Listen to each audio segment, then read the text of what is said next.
In the year 2000, at the tail end of the Attitude Era, WWE signed 4 professional wrestlers from WCW: Perry Saturn, Dean Malenko, Eddie Guerrero, and Chris Benoit. Known as the Canadian Crippler, or the Rabid Wolverine, Chris Benoit excelled at a technical wrestling style, competing with the likes of Kurt Angle, Stone Cold Steve Austin, The Rock, and many more. Benoit was respected in the locker room, and in 2004 finally reached the top of the mountain as he defeated Triple H and Shawn Michaels in a triple threat match for the World Heavyweight Championship. On the 25th of June 2007, police found Chris Benoit, his wife Nancy, and young son Daniel all dead in an apparent murder-suicide. There's been many theories about this tragedy. Was it a result of roid rage? Was it CTE? Was it a conspiracy? There's no denying that what Chris Benoit did is unthinkable, tragic, and a truly heinous act. But we need to ask, should WWE erase Chris Benoit?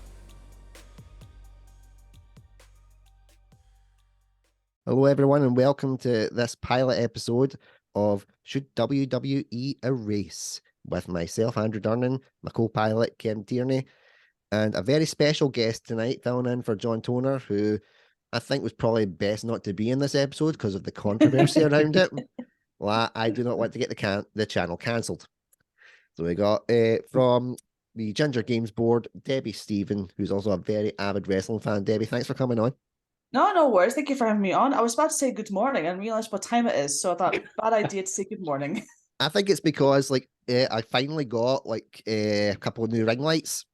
So they're both hit me from both sides. So I now actually look like normal person and not like the Joker or like Two-Face. Just where it's just the one side or just dark out. So it's balanced out quite well. So if this turns really dark, your light can just turn dark on one side and go to the dark side or the light side. Yep. But then Excellent. Gingers are always meant to be the dark side, apparently, because we have no souls. That's true. And I'll just let everybody see. Hey, is that a new mug? No, I've had it for a while. It was just in the back of the cupboard. I forgot about it. I could have broke it out during the games. Yeah. The game adaptations, but thought I'll just break it out there now. Why not? Exactly. Why not? Well, it's a great mug to have. We just keep track of the mugs now. It's what we do. You need to do a little checklist and has he done this one yet? Has he done this one yet? Yeah. Well, we're trying to get that. We'll get that engaging with the community to see when he does his first repeat, like his first doubler. And it was, wait, he used that Back to the Future one in 3 other podcasts. Probably 6. Well, that's the whole point of my content being like the ginger equivalent of herpes. It's everywhere. Okay. Yes. I'll get used to it eventually. Yeah, sadly you do, since I obviously edit your stuff. Well, speaking of which, give your channel a little plug before we jump in, Debbie. Okay, so the Ginger Games board, we just had a little trip in an unknown location. I'll tell you about that later. Hey. We're trying to dive in more into different aspects of games, and we've got a few ideas that we wanted to do. We got a bit news to advertise as well about any new adventures of board games, and we'll try and get that to you as soon as we're able to. Yeah. Well, obviously I'm the one that gets to edit all the stuff, so I get all the sneak previews. I got to say, commitment to the cause. Considering you were away on your holiday at a certain undisclosed location at this moment in time, and still did it, I was like, it was awesome. It was more fun that we had so much thought, so much information. It's like, right, we're just gonna do it. And then we'll let you to just edit all of it out if all this fails. Yeah. Because it wasn't the files weren't in any specific order. That was a bitch to organize. Well, at least when I send you over a video, it's 1 for 1. Another, there we go. Right, there's 2 videos, separate things. There you go. Yeah, and when it's Daniel on Ginger Transformer, it's just trying to find a space where he shuts the fuck up. I love you really, bro, but man, you've got to take a breath every now and then so I know where to edit.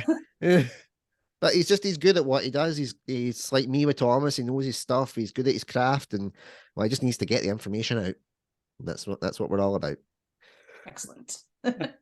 So, thank you all for tuning into the first episode of Should WWE Erase, and we have to go big or go home when we start with something like this. So we thought, let's just tackle What the Canadian elephant in the room, Chris Benoit. Now, obviously, this is going to be a very discussing sensitive matters. So what I would advise for your discretion. That's a must. We also want to clarify that the actions that Chris Benoit committed on that fateful day, none of us approve or endorse it. We do not support that in any way, shape, or form. We're looking purely at his wrestling pedigree. We're looking at his accolades and whether or not his matches should be removed from the WWE network and any WWE archives. So we're going to discuss the pros of his wrestling career, and then we'll discuss the cons, and then we'll try and come to some sort of a consensus. Now, Derry, before you came on, you actually told me that you were a big Chris Benoit fan back in the day, and I admit I was too. But what was it that you really liked about Benoit? The one that I liked about him is that he wasn't exactly the most prettiest of men. He wasn't exactly the most attractive of men. He was just known for his grit, his technical style. Yes, he did have a gimmick where he had one tooth missing. So every time he smiled, he went, get me in. But it's the fact that he had that aggression, he had that eagerness, he had that want to try and develop. Because I first started watching him when he first came to the WWE as a part of the Rascals with him. Eddie Guerrero, Perry Saturn, Terry, and so on and so forth. What wasn't it, the Radicals? Radicals, yeah. Yeah, I was like, there's like the little Rascals. I'm like, okay, here we go. The worst crossover in history. Well, they were all under 6 feet. I mean, they were all average height. So, little rascals. Why not? That's Everyone true. wore high heels and platforms trying to get height. Exactly. But no, that's where I started off watching him, because I didn't realize his growth from start to finish. He was in WCW, ECW. So when I first watched him, it was when he first entered as part of the Rascals. Yes, part of the Rascals. Part of the Rascals.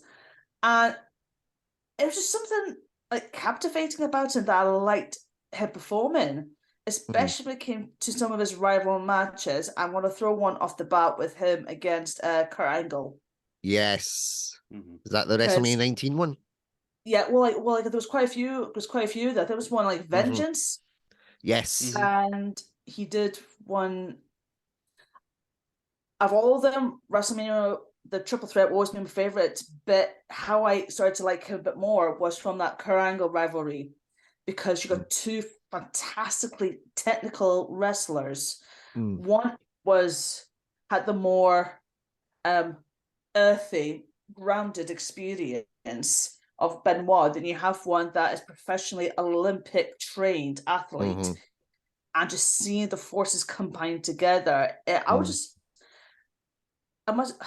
talking about 20 plus years, but I would just sit back and just thoroughly enjoy watching them two go at it. Yeah. So for me, it was always the technical prowess. Like I said, he's not exactly the most attractive. He wasn't exactly the most attractive man on the block, but I didn't care about that. I wanted to see a wrestler, or in this case, a superstar. Yeah, well, it was a wrestler at the time. Well, at the time, it was a wrestler. I think it was the Kurt Angle match I was thinking about was WrestleMania 17. Well, because it was amongst that, that star-studded WrestleMania card, which we will dive into at some point when we can get everybody on. Well, because that was just amazing. But I was the same as you. Like, I first noticed Benoit when he arrived on WWF in 2000. And I was a massive Chris Jericho fan, so his rivalry with him was amazing, absolutely amazing. Well, I'm just trying to hold my nose so I don't sneeze. But I thought you were trying to do a gimmick. No, just like, I mean, if you watch one of the more recent ones, it's like you just see me like muting because I'm constantly coughing and sneezing, and I was like, damn it, histamines. But yeah, his rivalries with Jericho was always really good. Again, they knew each other from WCW. There was like a lot of respect, a lot of experience there. Some of their feuds were just absolutely brilliant over the Intercontinental Championship. His run to WrestleMania 20 was something that a lot of us wanted, but we never thought we would see, especially because Triple H was heading into his reign of terror at this point. And I was like, there is no chance in hell that Benoit's going to. Oh, he did. Wow. And especially because it was off the back of Eddie Guerrero as well.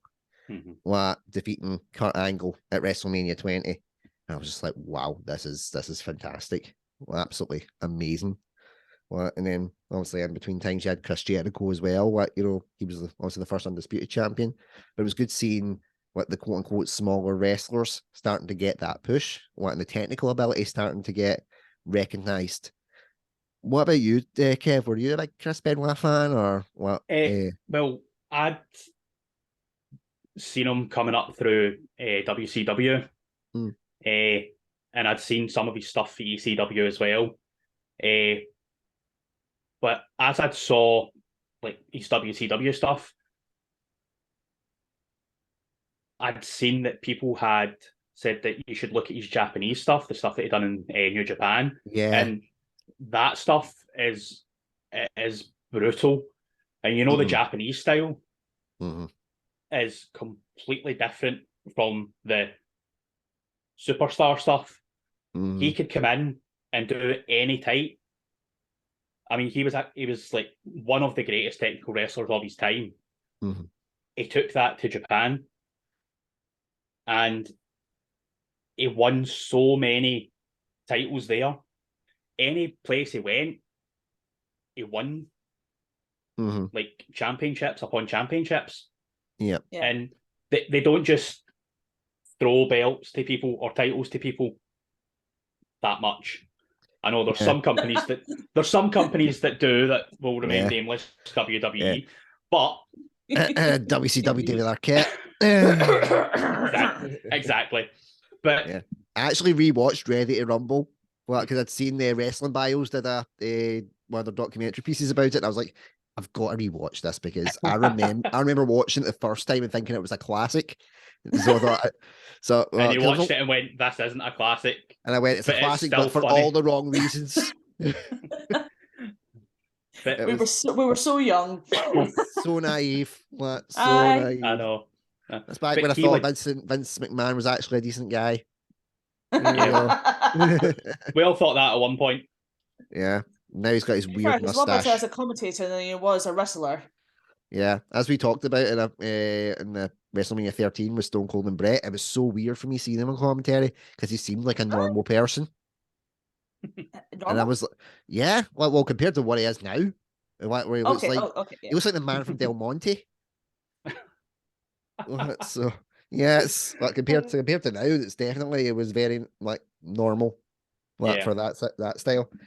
But it was something that I thought was a good sign for Vince McMahon, that he was starting to push guys that weren't, essentially hulking big sweaty men. They were smaller sweaty men. Yeah. But it was but those types of feuds were always good. Again, the technical prowess was things that I really enjoyed. I loved the submission matches. I loved, there was a match with Stone Cold Steve Austin. It was on SmackDown. I cannot remember what year it was. I think 2001. And I remember it was a sequence where Benoit just suplex after suplex after suplex. I think it was about 12 suplexes in a row to Stone Cold Steve Austin, where he did not let go. And I just remember sitting being so blown away by this. I was like, you just suplexed the hell out of the rattlesnake. Do you know the reason why? As Austin was coming into the arena, he blew out his knee. All right.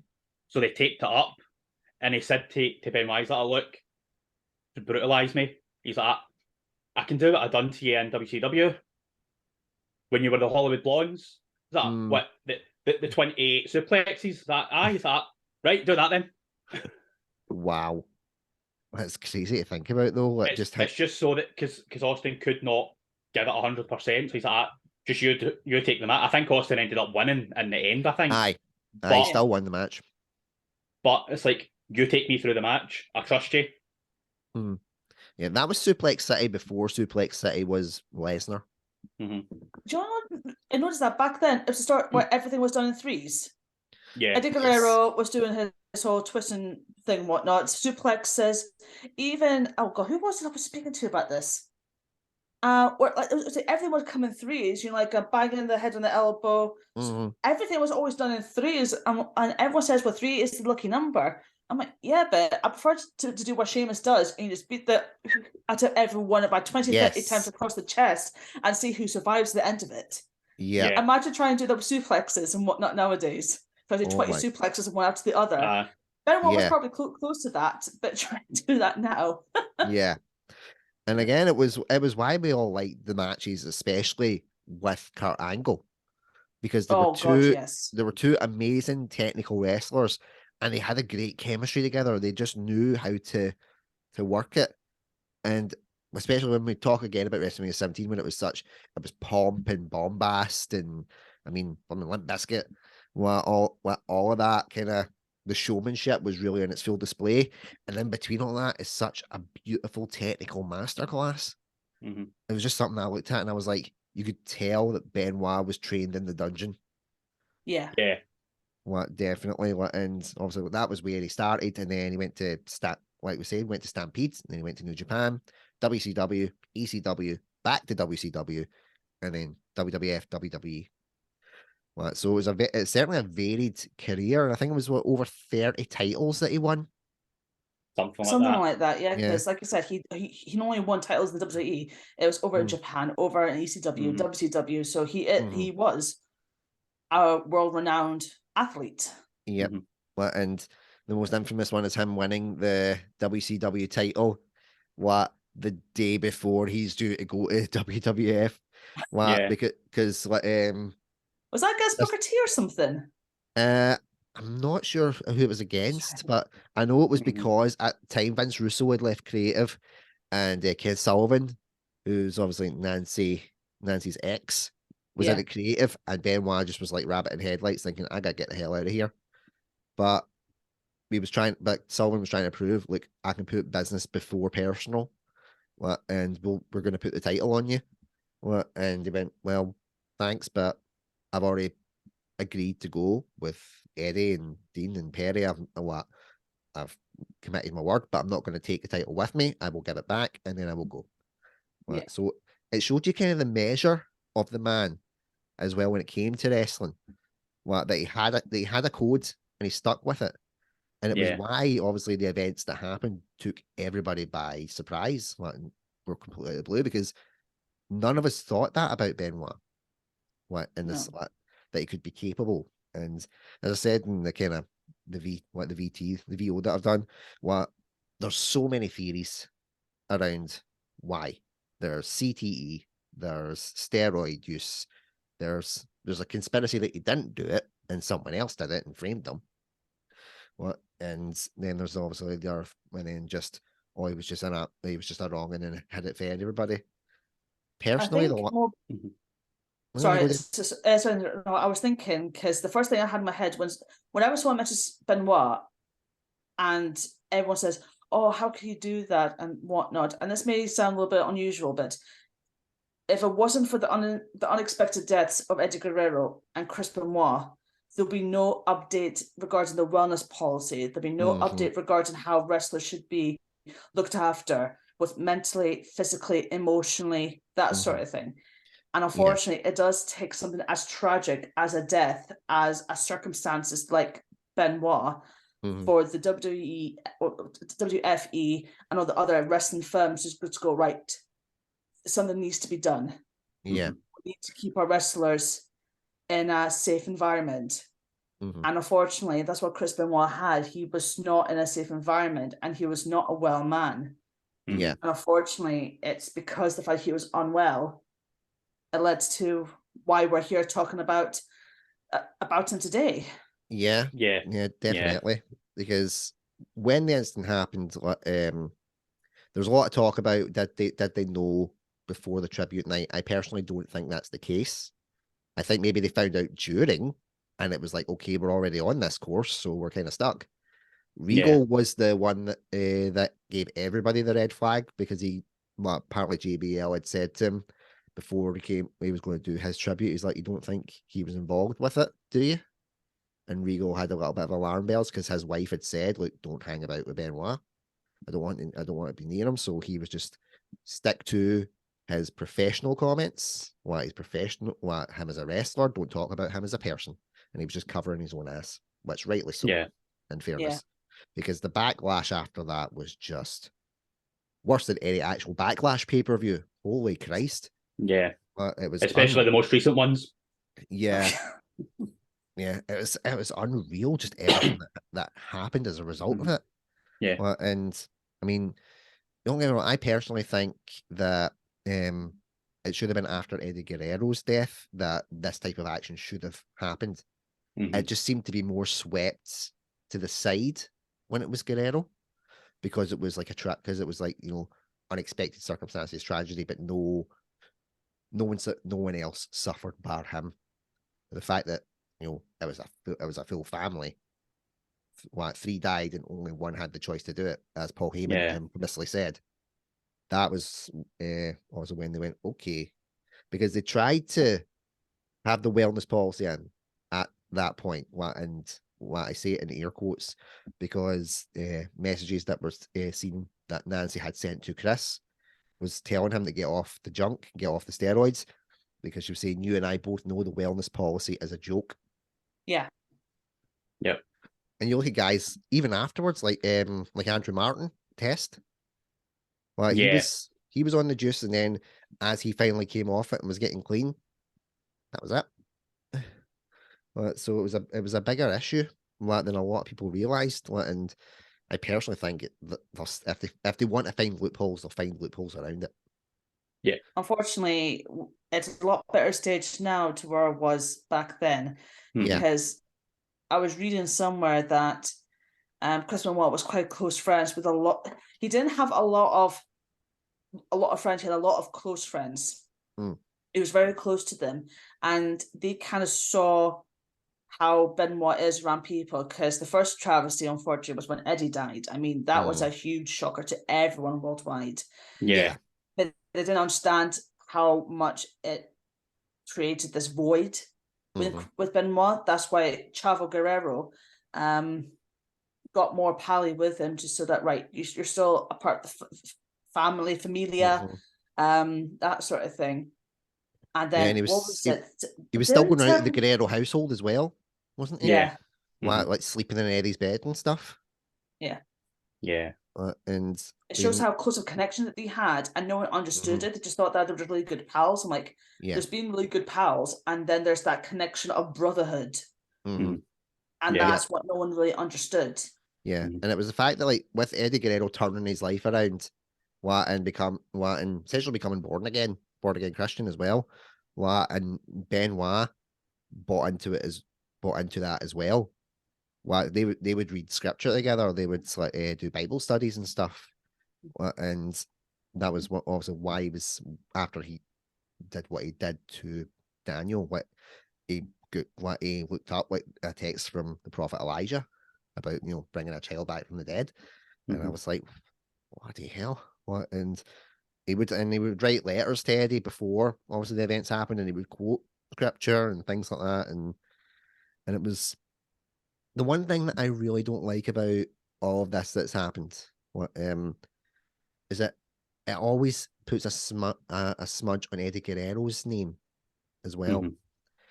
Well, if you think about the WrestleMania 20 moment, Eddie Guerrero came down to the ring. There was the hug, there was the embrace, both of them celebrating the ring, confetti come down. That's a WrestleMania moment for me. Yeah. And that's been scrubbed. Yeah. Because of what Benoit done. Any time that we're talking about Benoit, even right now, we have to mention Eddie Guerrero's passing, because it was like a catalyst. Yeah. It was like the beginning of the end for him. But when you look at when the autopsy reports came back, he would have been dead within a month anyway, because his heart was like huge. It was like his brain was fucked. It was like double the size that it should have been. Yeah. And it's like there's clearly something else that went on.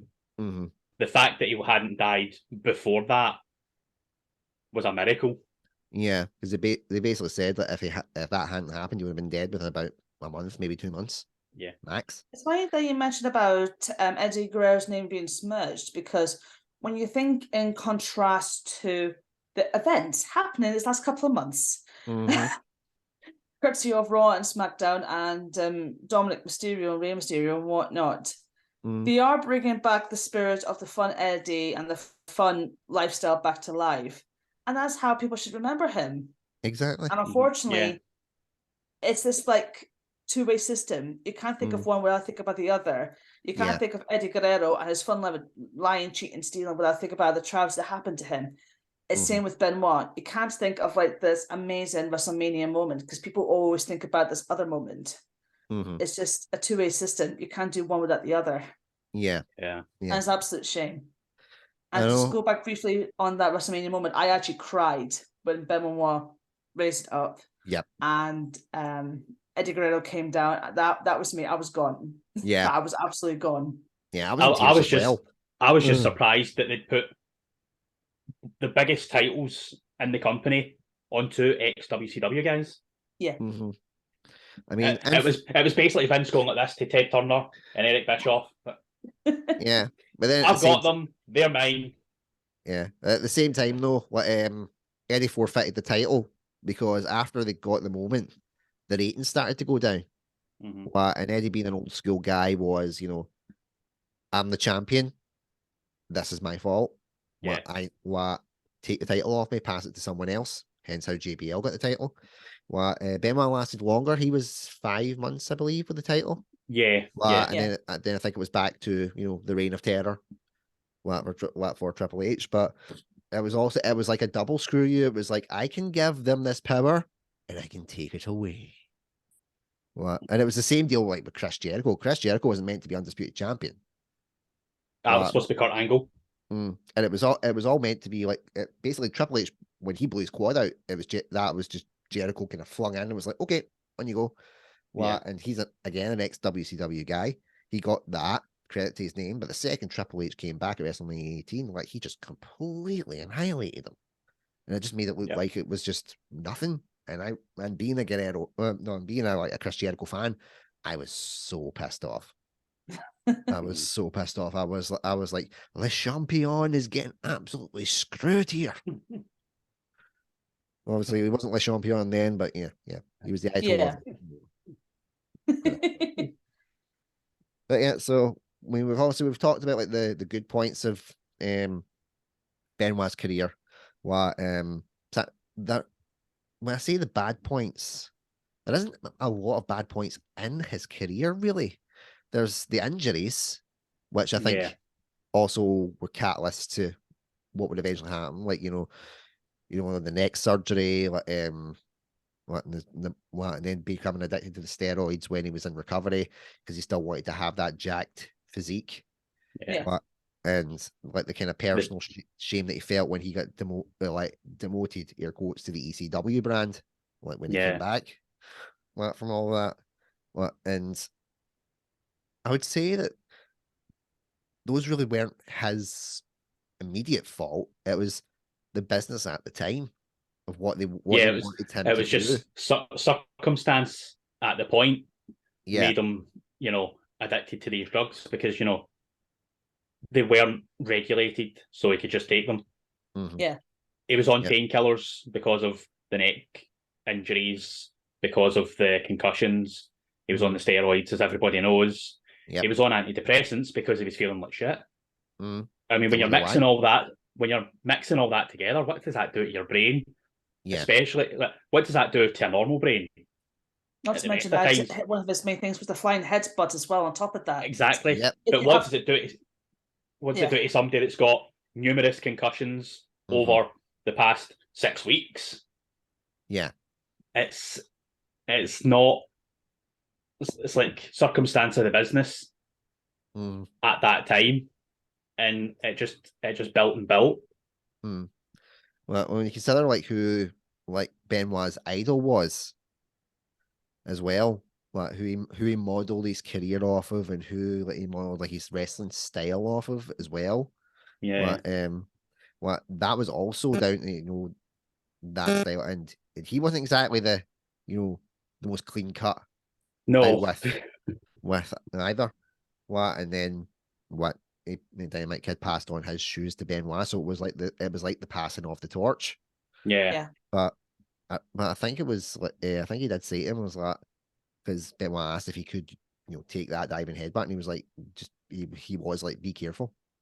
So the fact that his idol was giving him the warning should have been maybe a sign Yeah. He just but it was part of his arsenal, and that was what he used. But what I think that one of the things that's been good to come out of this is that like concussion awareness is a lot more prominent than it was then. As much as like it was horrible what happened to Chris Nowinski, when he took his concussion and had to retire. Yes. Him forming the society that he's got now, and then be able to do the research into CTE. That's also been a massive help. Because when they got Benoit's brain, they said it was the equivalent of an 83-year-old man that was suffering from dementia. Yeah. And late stages of dementia. Yeah. And it's when what people do say about how could he do that to his kids and do that to his wife? Again, do not condone it as we know, but we've all known people with dementia or Alzheimer's. And it's called the long goodbye for a reason, because they turn into someone that they're not. Yeah. And when you look at all the things leading up to stuff with Benoit, there was hints. Because the relationship with Nancy wasn't exactly the smoothest. They were both off of divorces too.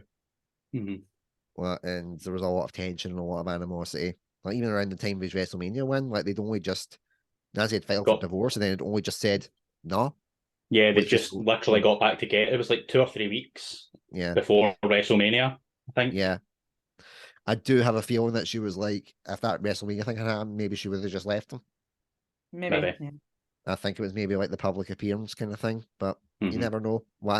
That's not me putting any blame on Nancy or whatever. Because no one should go through what they went through. Yeah, but I mean, they were toxic. They were toxic together. Yeah. We can speculate till the end of the world about what happened on that day. Yeah. At the end of the day, there's 3 people that know what happened, and that's it. Yeah, well, technically 2, because I don't think Daniel had a clue, and that's a good thing.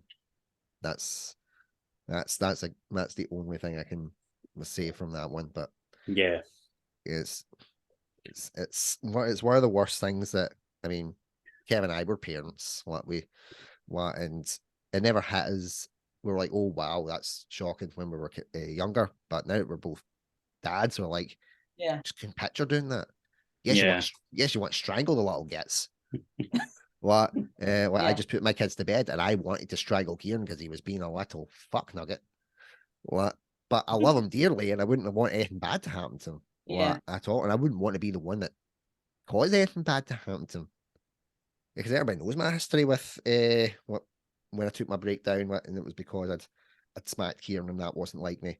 And I reported myself to the police and handed myself in, and took the consequences of it, because I was like, I'd never want to be that guy. Never. So I can understand a lot of people not being able to fathom it, because I can't fathom it. But at the same time, if someone's brain's that messed up, where it's essentially chicken soup, it's not the same guy.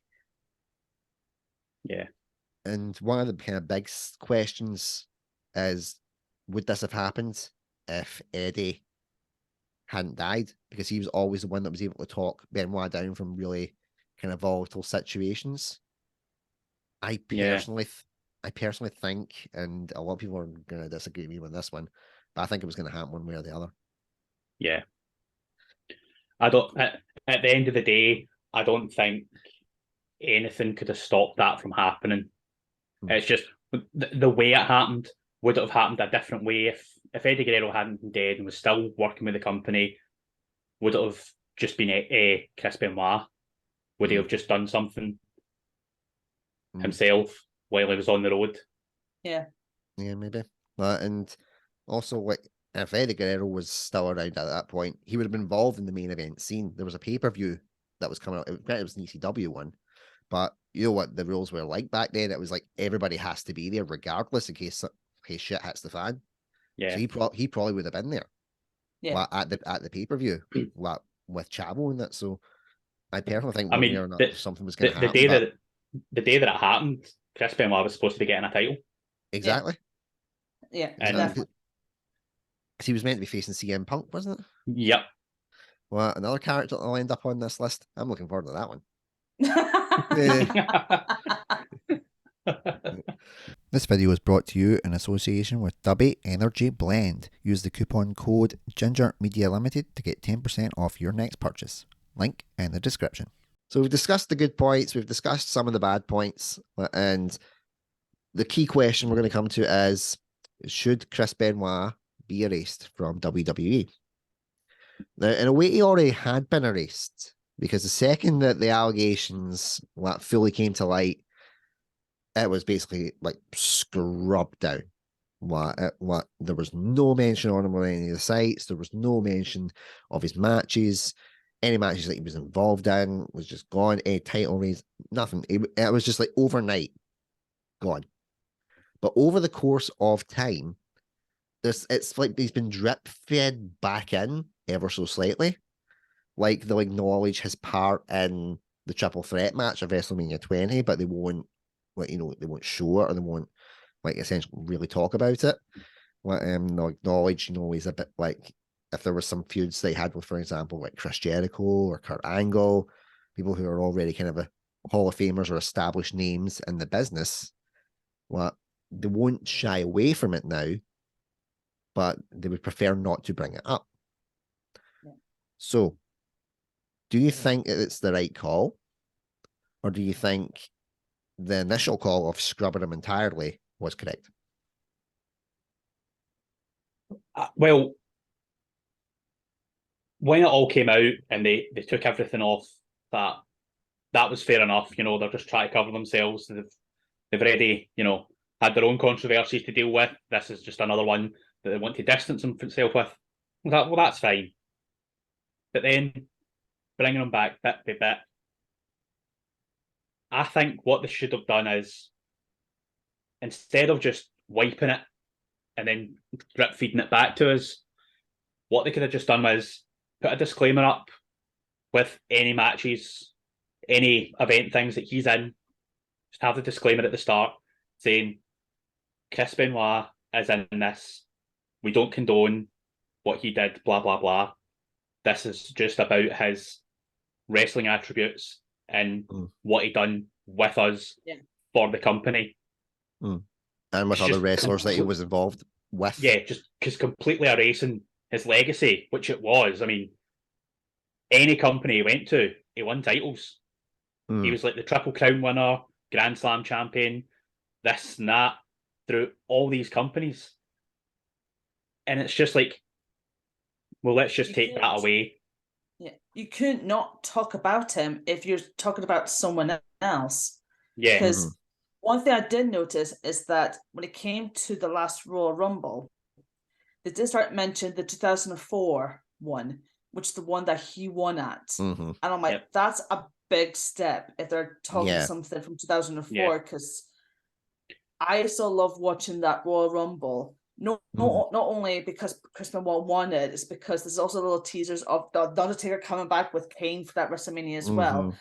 Yeah. And it's a shame because events, matches like the Royal Rumble had so many different other storylines, not just the fact that Chris Benoit won. And the fact that they went, okay, we're just going to get rid of it. It's like, no, bring it back, because it's not all about, yes, he won it, but you also have everything else going on with it as well. So I am glad that they are mentioning it back again. I am glad that these things are coming back, and he's basically like mentioned, but not mentioned, if that makes any sense. Yeah. He's talking behind closed doors without saying to everyone, oh, hello, here he is, Chris Benoit, sort of thing. It's going to be, I would like to see more of his matches advertised. Like, I do agree with Kevin with the whole like a disclaimer thing at the very start, because even Disney is starting to do that with a lot of their films and a lot of their programs, saying back then this was acceptable. We understand now that this isn't acceptable. So just a bit of a warning out to anyone wanting to watch Peter Pan or anything like that. Yeah. Or Song of the South. Oh God. Is that even on? No, I don't think it's on, but I had the VHS of that at one point. I've still got it. Wow. You still got it? You can't get it on DVD or anything. That's like banned throughout every place that I know of. Holy cow. I mean, I've got That's like admitting you have the Star Wars holiday special, man. Shh. Well, Nobody's get that. Holiday special. Nobody's get that. Bring on Monty Python Holy Grail then in that case. I'm okay. Or like I'm okay Brian, with that. Banned films. Yep, I'm okay with them. That's all right. No, there's another video for me. Banned films. Banned videos. Yeah, like banned films. Well, that's a rabbit hole that we could definitely go down with a lot of things. Especially some banned horror films. Yeah. Or something really daft like Beauty and the Beast, because the live action Beauty and the Beast is actually banned in Russia because the homophobic part of it. Yeah. Yeah. That one line where it's like that one look and it's just like, oh, he's gay. No. I just think he's metrosexual. Aye. Or it's like anything with time travel is banned in China. Yeah. Nobody in China has seen Endgame except if they get a pirated copy. That's horrible. Or Back to the Future. Or Back to the Future. Or Bill and Ted. But they've been spared the Terminator franchise. Well, I mean, after the first two, you just go, okay, we're done. Yeah. That's it. Yep. But the reason that I kind of wanted Chris Benoit to start this one off is that there's a real kind of fine line of separating the person from the profession. Mm-hmm. And it's not just in wrestling. The main example for me is Michael Jackson. Now, I personally don't think that he'd done any of this stuff because I just think like he had the brain of a kid. So there's like, I didn't think there'd be anything in there. But well, that's obviously my own opinion. Other people have different opinions. But his music is still widely regarded. He was the king of pop. What you still hear his music on the radio. What, but there is a whole darker side to Michael Jackson. A lot of people think that he did those inappropriate things. A lot of people don't. But the whole point is that it's there. Whereas other ones, for example, the lead singer of Lost Prophets, again, do not condone any of that stuff. No. But the music that they put out was really strong. And I remember having like the Return of Shinobi, and I remember having like Last Train Home and stuff like that. And I was a fan of their music at the time. They supported Linkin Park, like when they did the Meteora tour, because I got to go to that as well, and they were good live. And I felt bad for the rest of the band because their work was scrubbed because of one individual. Yeah. And see the thing about Lost Prophets is I'd actually played a gig. They were headlining, and a band that was supposed to be one of the support bands pulled out, and my pal was like, "Oh, I've got a band," and they pulled him in at the last minute, and he's like, "Kev, can you drum for me?" So essentially, I've supported Lost Prophets. Wow. And that's been erased from the history books too. And that's been erased. But we met them, and they all seemed like really nice people. We sat and spoke with them and that, and it's like, And then when all that came out, it's like, I've met him. Yeah. But I actually felt physically sick because he's done this stuff. It's like, that is horrible. Yeah. And it's a thing where they either need to decide that they keep the instance separate, they keep the creative and the personal separate and acknowledge, or they don't acknowledge any of it. You can't play for one because he was like an influential star in the 70s or whatever. He still had all those allegations. And that was why I also felt like with Chris Benoit as well, no chance I would want him in the Hall of Fame. By his achievements, he should be, but from the personal, he'll never be in the Hall of Fame, and I respect that. No. And we've all said we're all in agreement.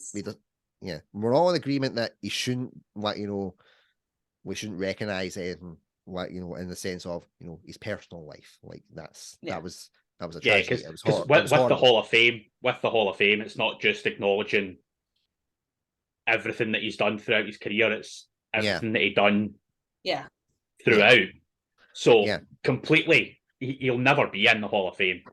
Yeah. I mean, if you had to take away just that if you take that away, he would have been in. Oh yeah, 100%.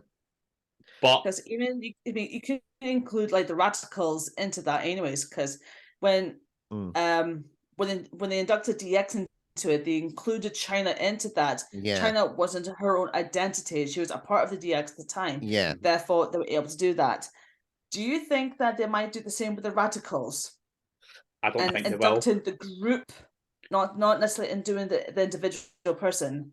I don't think they will, because the way that Perry Saturn get treated by them, they'll never put him in, and then the whole Chris Benoit thing, and then that would be rehashing Eddie Guerrero's death, and the only one that's left is Dean Malenko, who still works in like the industry. I think he's in.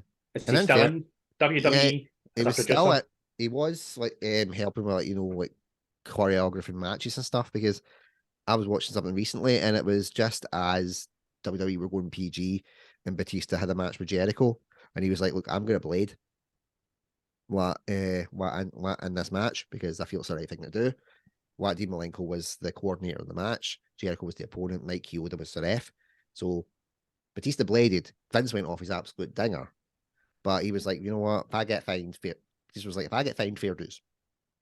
Because nobody else had any involvement in it. I told them, but that was it.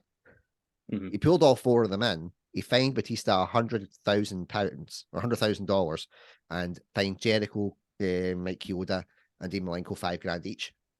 And Batista felt so bad about it that he paid all their fines. Yeah. Oh well, yeah. So in fairness, to the man, respect him for doing that.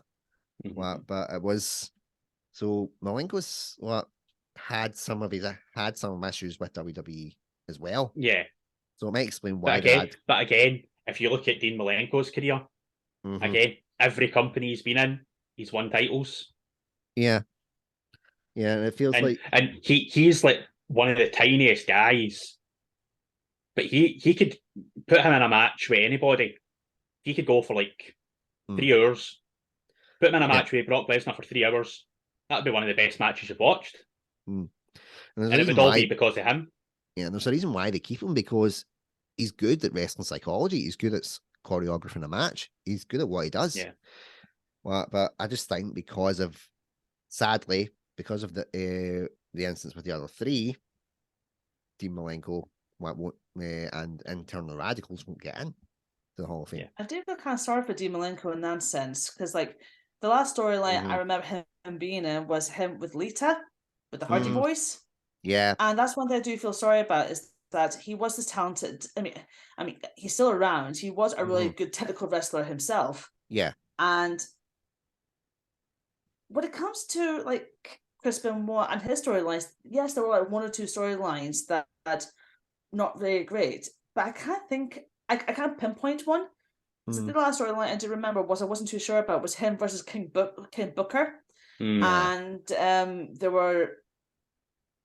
Queen Sharma was getting involved as well, and had a little bit of a rivalry as well with the US title. Yeah, I think that was probably one of the last storylines I remember him being in before what happened.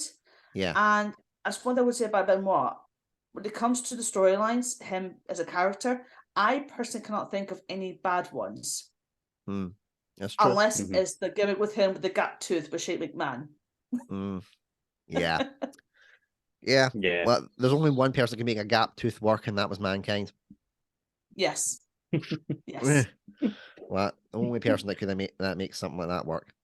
But who's that the guy from Impact? You had that whole front row gone.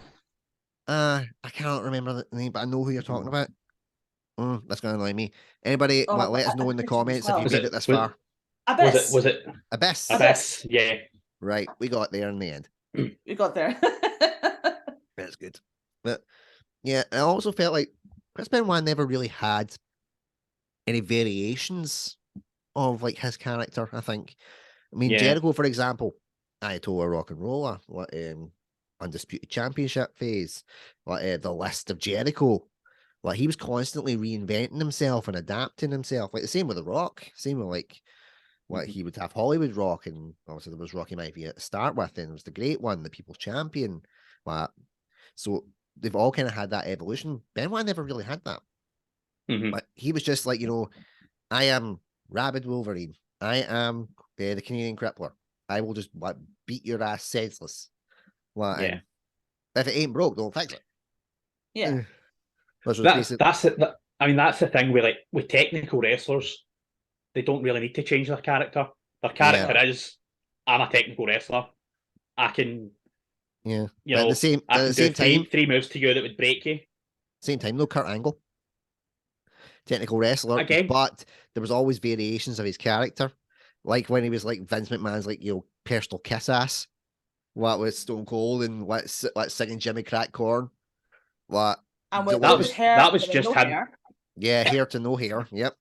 What and the wig. Yeah, the wig with like the little stuff. Yeah, and then and even when he went to to Impact Wrestling, and he was a bit more of a brawler and more like he had some kind of Daredevil moves about him. And I'm like, holy hell, is this the Kurt that I know? And why the fuck is he not in the WWE? But yeah, but I do get it though. Oh my lord, that was brilliant. I think I always remember when it was one of Benoit's kind of VTs. And what his thing was, I fight to win, to fight for what I deserve, and to protect what's mine. Failure is not an option. Mm-hmm. And I was like, that's just basically that was his life. Mm. That was his life in the squared circle. Fight to win. Yeah. And failure wasn't an option for him because it was the only thing he knew. He fell in love with wrestling when he was a teenager, and then that just carried on right through his life. He would have had nothing else. No. Because Rob Van Dam had said that when he left the WWE around that kind of point, and he was speaking to Benoit, and Benoit said that he admired RVD because some people just don't know how to get out. And I pretty much think that was what he was saying about himself. Yeah. Because he was in his 40s, he was getting into that kind of veteran stage, but he was still relevant. But there wasn't really any other place he could go. Yeah. They were planning on setting up like his own wrestling school, from what I remember. Yeah. But one thing I will say for anybody else that wants to know more about Chris Benoit, Cultaholic Wrestling done a documentary on him, Rabid, the Chris Benoit story. It's absolutely brilliant. I highly recommend it. Yeah. Along with The Dark Side of the Ring, Eddie Guerrero and Chris Benoit, two-parter. They were absolutely fantastic pieces. So I highly recommend you go and check them out.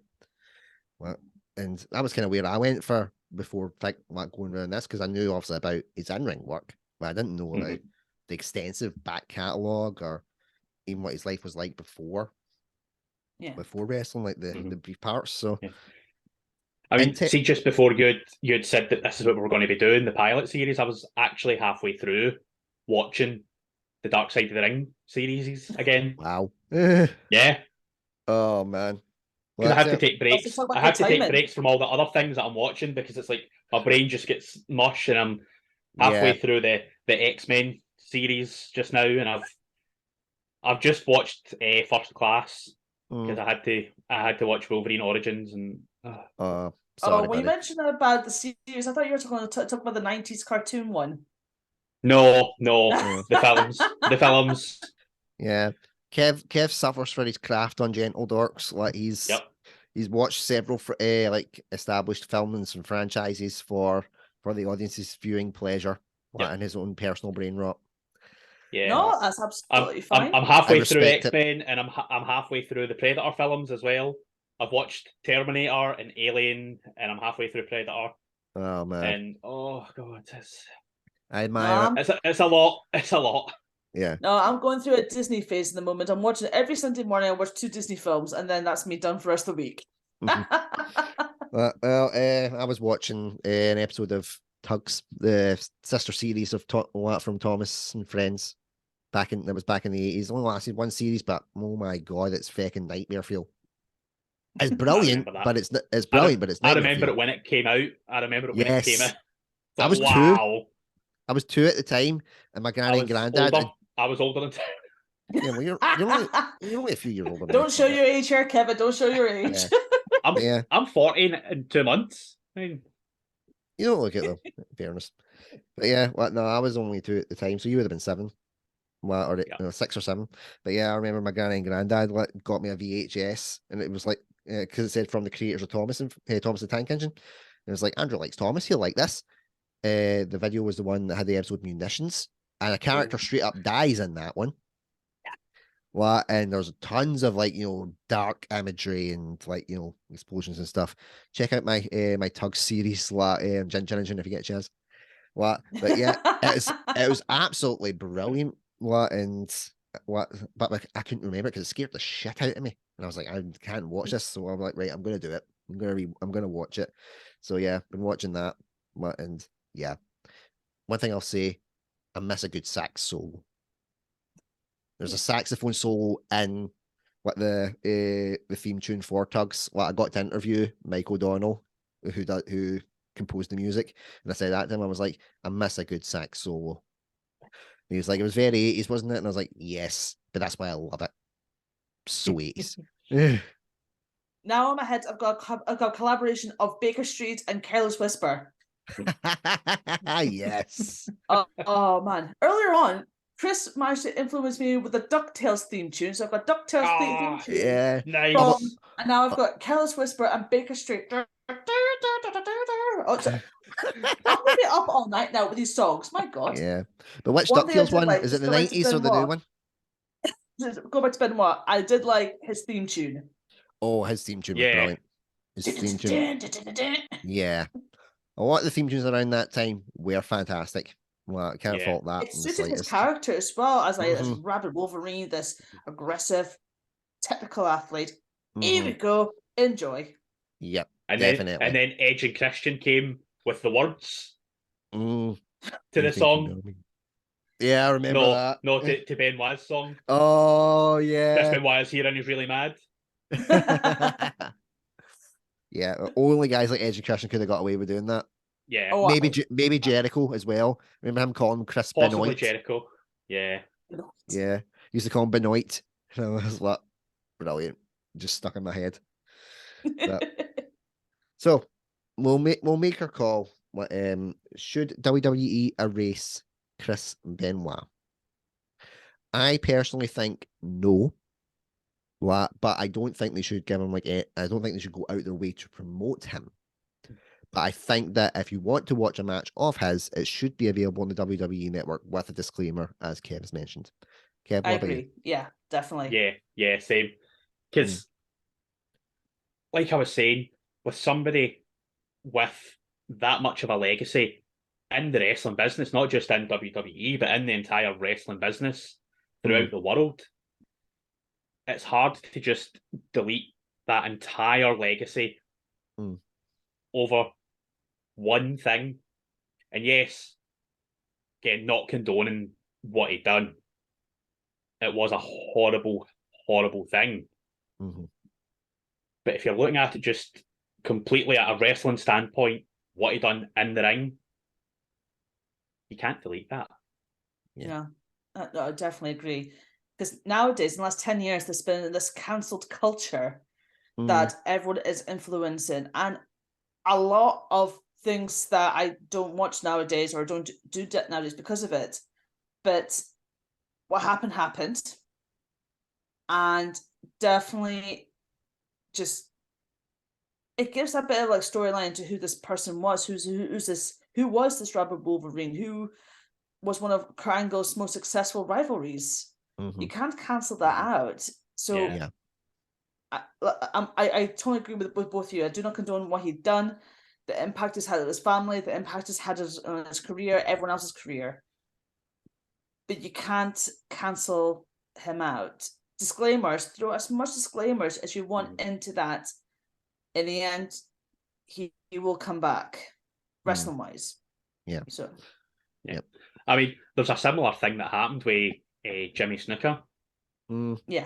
He was in the Hall of Fame. They've took his name out, but none of his matches get deleted. Yep. Well, that'll be if you think another series. The Undertaker's first WrestleMania win was against Jimmy Snuka. So if they delete that, they delete Undertaker's first win. And it's a rocky road to Ric Flair, the whole thing with the plane that came about as well, because the whole thing with the plane came about. Yeah. You know, in the intro for the Then Now Forever, the count out as woo, and that he was out of that, but they still showed his matches. Just, well, you can't have it both ways. You either do what you did with Chris Benoit, or you do what you did with Jimmy Snuka, with anyone else with that. Yeah, Hogan. And anyone else is essentially going to be on this series. I mean, one of the ones we're going to talk about is Hulk Hogan. After his things came out, they scrubbed him. Well, but then a few years later, they just wiped it, wiped that wipe, and just brought him back. And everything was just always forgiven, kind of thing. It's literally someone had a massive a whiteboard that had so much stuff on it, and just took a massive eraser and just scored it all out. You're like, nice clean sheet again. Nah, you cannot do that. You have to acknowledge what he's done and what the history is. If you're going to watch if you're going to do that with Chris Benoit, with the Screamers one, just do it with every single match that Hulk Hogan, Jimmy Snuka, with anyone that was on. You can't. So yeah. And where does the line stop? There's the people who just left in acrimonious circumstances, like for example when it was the Ultimate Warrior, or Jericho, or China as well. China will actually be our next one. So stay tuned for that. But that's the thing where there's lots of things that WWE is very good at rewriting its own history, and I don't think that is ever the right way to go down, because history is there for a reason, to learn from mistakes and become better in the future. Yeah. Well, here's Carlos Colon. Okay. Never wrestled in WWE. Ran Puerto Rico's wrestling thing. Bruiser Brody goes down, gets killed, and then it's covered up. But Carlos Von Erich family as well with that. The Von Erichs, they're in the Hall of Fame, and suicides and overdoses. Yep. They've not wiped them. Yeah. And again, just going back to what I said earlier, that when it comes to the intro, it always says, then, now, forever together. I think that should be applicable to anyone, past, present, or future. If they are worried, put up a little thing saying FYI, and then watch the match or matches. Yeah. And it has to, and they would basically have to do that for essentially like 50, 60 odd years of their back catalogue. Which is literally about 2/3 of the stuff that they're showing on the WWE Network. Yeah. But that's just doing that compared to all the time it would take to erase and then redo and then not erase anymore or slowly drip feed. I think this has been a really good one to start with, because it's certainly the most I think the most controversial. Yeah. But they're all going to be controversial. Come on. They've got Donald Trump. They've got Donald Trump in the Hall of Fame. That's the second season. That's the second season. Just very quickly on Donald Trump, they would WWE showcase a top 10 of certain things that Vince McMahon did. And they showed the one with Vince's hair shaved, but they cut off Donald Trump's away from that. And I'm like, you have to accept that he is there. Yeah, I mean, it was there, and then it was like, obviously, he was around with Stone Cold and stuff as well. All that stuff. So he's been around. But again, these are literally been around. I mean, I love the photo, and it's like Donald Trump with his family, Vince McMahon, Shane McMahon, Stephanie McMahon, Linda McMahon, and then Stone Cold commented in it saying, I've stunned 50% of these people. I'm still alive. There's still time. Let's get to 100. And like, he totally should stun every one of Donald Trump's family. They all deserve it. Oh, definitely. And if that line gets us cancelled, then I'll be happy with that. Yeah, I would be so surprised that people to talk about. I would be so surprised that a line from you and not Toner would get us cancelled. So, yeah, it's very impressive. You hear any of his comments about Rey Mysterio or what, and we should be cancelled by now. Anyway, Derek, thank you so much for coming on for this one. It's been great having you, and hope we'll have you back for some more around these issues, these controversial. No, definitely. I thank you very much for having me on. I'm always eager to talk about wrestling as much as possible. Yep, definitely. I think it's a good thing. What? So, for anybody that is watching, check out Debbie and her husband Christopher John Stephen, the power couple of Ginger Media Limited, on the Ginger Games board, available on YouTube. Kev is practically in, basically, you look for me, you'll find him everywhere as well. Yeah. Gentle Dorks, Raw's Ginger, you popped up in the Ginger Engine, you popped up in that Metal Ginger show. Yeah. Yep. So, and others soon to come, possibly. Yes, there is plenty to come, my friends, all in due time. So until next time, everybody, thank you so much for watching the pilot episode of Should WWE Erase? I'm Andrew Durning. Good night. Night. Night.